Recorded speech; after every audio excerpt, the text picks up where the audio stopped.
বিসমিল্লাহির রহমানির রহিম। আসসালামু আলাইকুম। দেশ ও দেশের বাইরে যারাই দেখছেন ললন চ্যানেলের পক্ষ থেকে সবাইকে ধন্যবাদ জানিয়ে শুরু করছি। তো আজকের টপিকটা আমি অনেকদিন ধরে বলবো অনেকের বলার ছিল যে রেটের ব্যাপার। আমরা যখন কাজ নেব তখনকার রেট কি? আসলে রেটের ব্যাপারগুলা আমি অনেক এতদিন ধরে কিন্তু আমি বলি না। তো আজকে আমি পুরোপুরি বলবো না, জাস্ট আপনাদেরকে একটু ধারণা দেব। আর কিভাবে আমাদের আহ, একটা এক একটা মহল্লায়, জেলা বলেন, গ্রাম বলেন, শহর বলেন, সব জায়গাতেই এখন মারাত্মক সমস্যা হচ্ছে। আমরা যারা স্যানিটারি ইলেকট্রিক এই কাজগুলো যারা করে থাকি, তারা আমরা দোষ দিই যে বাড়িওয়ালা কম রেটে দেয়। আসলে কি বাড়িওয়ালা কম রেটে দিতেছে, না আমরা পারাপারি কইরা আমরা যারা কাজ করি তারাই আমরা একে অপরের সাথে আমরা প্রতিযোগিতা করি। আগের প্রতিযোগিতা ছিল কে কার থেকে ভালো কাজ করবে, আর এখনকার প্রতিযোগিতা হয়েছে কে কার থেকে কম রেটে কাজ নিয়ে কাজ করবে। কম রেটে নিয়ে আপনি কাজ কিভাবে ভালো করে, কখনই কি সেটা সম্ভব? যেমন আমি আমার এলাকাতে একটা কাজ নিতে গেছি। সেই কাজটা ধরেন ছিল হচ্ছে 12 টাকা। একজন আইনা কি করলো, 10 টাকা নামাইলো। আরেকজনে আবার আইসা 8 টাকাতে নামাইলো। আর একজন আবার আইসা 6 টাকাতে নামাইলো।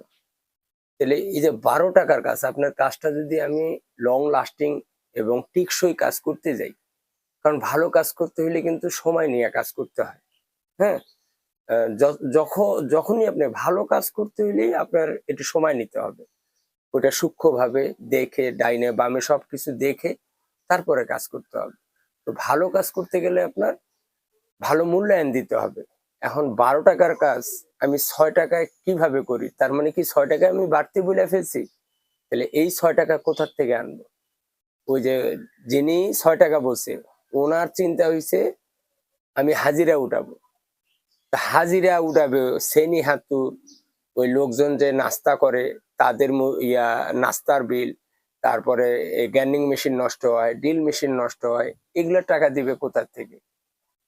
তার মানে সে 2 নাম্বারই করবে, বাড়িওয়ালারে পরে ঠেকাবে, এটা আপনার সাথে কথা ছিল না, ওইটা আপনার সাথে কথা ছিল না।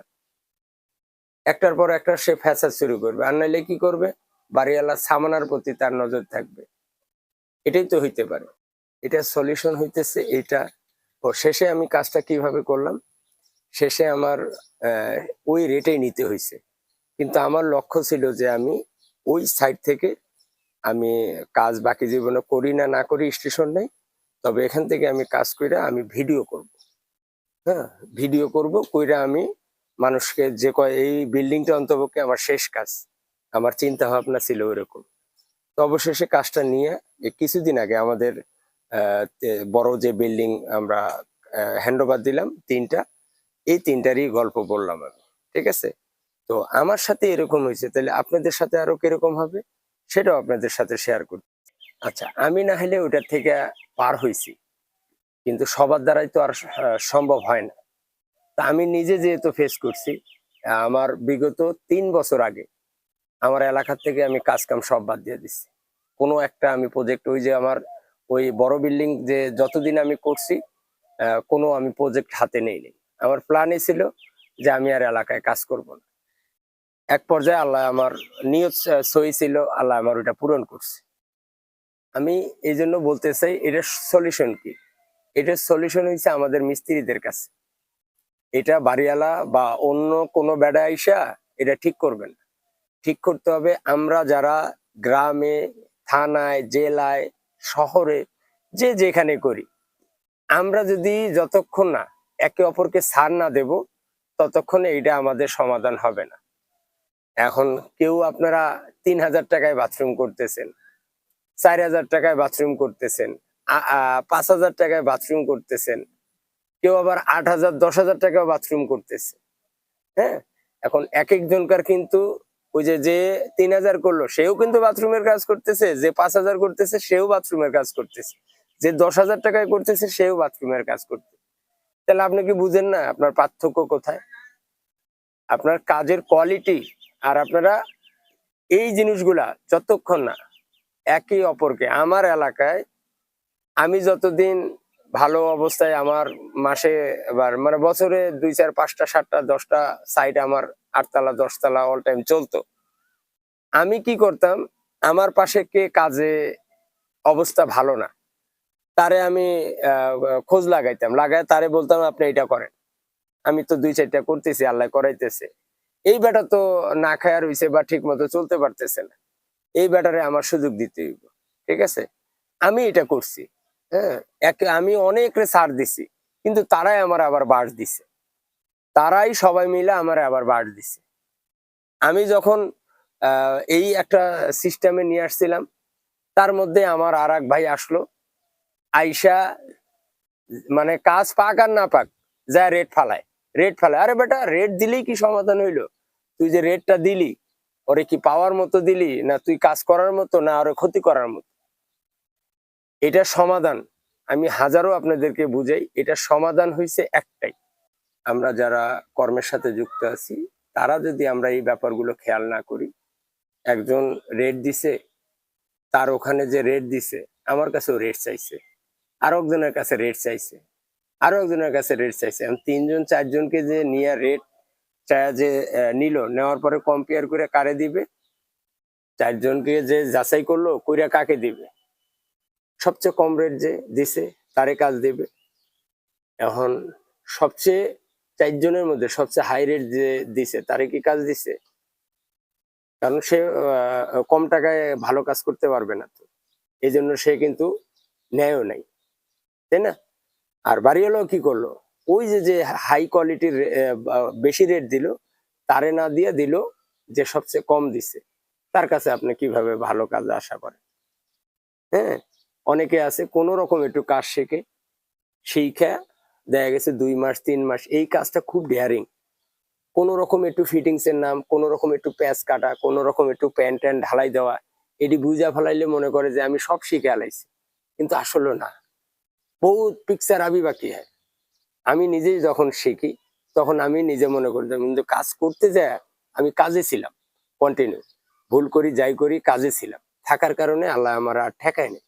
আমি ভুলের থেকে থেকে শিক্ষা নিয়ে আমি রাইটটা করার চেষ্টা করছি। সর্বশেষ আমি এতটুকুই বলতে চাই যে আপনারা বাড়িওয়ালা এবং মিস্ত্রি উভয় পক্ষেরই এনে ভূমিকা আছে। আমি আমি তো আশা করি কি আমার দেশে একটা বিল্ডিং হইতেছে, হওয়া মানে আমার ওই জায়গার পরিবেশটা চেঞ্জ হওয়া, উন্নতির দিকে যাওয়া। হ্যাঁ, কারণ দেশটা তো আমাদের। তা আমি এই জন্য বলি যে আমার অনেকে রেট শুই না, দ্বিতীয়বার আর কথাই কয় না, দরকার নাই ভাই আপনার। কারণ আমি আসছি হচ্ছে ভালো মানের টিকসই লং লাস্টিং কাজ করতে, আমার রেট একটু বেশি হবেই ভাই। হ্যাঁ, এখন আমি কত রেটে করি সেটা তো আমি বলবো না, সেটা যদি আপনাকে বলি আপনি আবার কি করবেন, আমার ভিডিও নিয়ে যা ওই বাড়িওয়ালাকে দেখায় আপনি তারে ব্ল্যাকমেল করবেন, এই জন্য আমার রেট আমি বলবো না। আমি যা করি, যাদের সঙ্গে কাজ করতেছি তারা জানে, আমি চুক্তি নেই ওই যে বাথরুম কিচেন এত, ডাইনিং এত, এত এটা এত এটা না, আমি ডাইরেক্ট চুক্তি, যা ওনার সাথে কথা বলে নিবো ঠিক ওই অনুযায়ী ওনার ওই কাজগুলা করে দিব। আমি বলবো না আপনার সাথে এটা কথা ছিল না, আপনার সাথে ওইটা কথা ছিল না, মানে ওনার কাজটা আমি নিয়ে নিলাম, ফুল দায়িত্ব আমার, উনি মাল সামানা আমার সাপোর্ট দিবে, আমি কাজ করে দিয়ে আসবো। হ্যাঁ, তা আমি বলবো যে সবার আগে জরুরি হচ্ছে আমরা যারা কাজ করি তাদের একে অপরকে রেসপেক্ট করা, একে অপরকে ছাড় দেওয়া। হ্যাঁ, আপনার 5টা কাজ আছে, আপনার তো আরো একটা 6টার দরকার নেই, ওই একটা আরেকজনের সুযোগ দেন। আপনার 3টা আছে, আপনার 3টা আছে আলহামদুলিল্লাহ, আপনার আর পাশের ভাই কাজ নাই, তারে খুঁজে আর একটা কাজ দিয়া দেন। কারণ হয়তো কইবেন না আর মানুষ তো গাদ্দার, আর গাদ্দারি তো মানুষ করব, এ গাদ্দারি করবই। তা আমি বলবো যে এই জিনিসগুলো আপনারা খেয়াল করে কাজ করেন, আমার মনে হয় যে আমাদের সবার জন্য ভালো হবে। আর বিশেষ করে বাড়িওয়ালারা এখানে অনেক সতর্ক হইতে হবে। হ্যাঁ, কমে সস্তার 3 অবস্থা, কম রেটে যায়েন না, ক্ষতিগ্রস্ত হবেন আপনারা। আজকের মতো বিদায় নেই, কতটুকুন বুঝাইতে পারছি আমি জানি না, আমি স্ক্রিপ্ট ছাড়া আমি যা এখন পর্যন্ত জানেন যে আমি যা বলি আমার বাস্তব অভিজ্ঞতাতে কথা বলি। আজকের মতো বিদায় নেই, ভালো থাকবেন, আসসালামু আলাইকুম।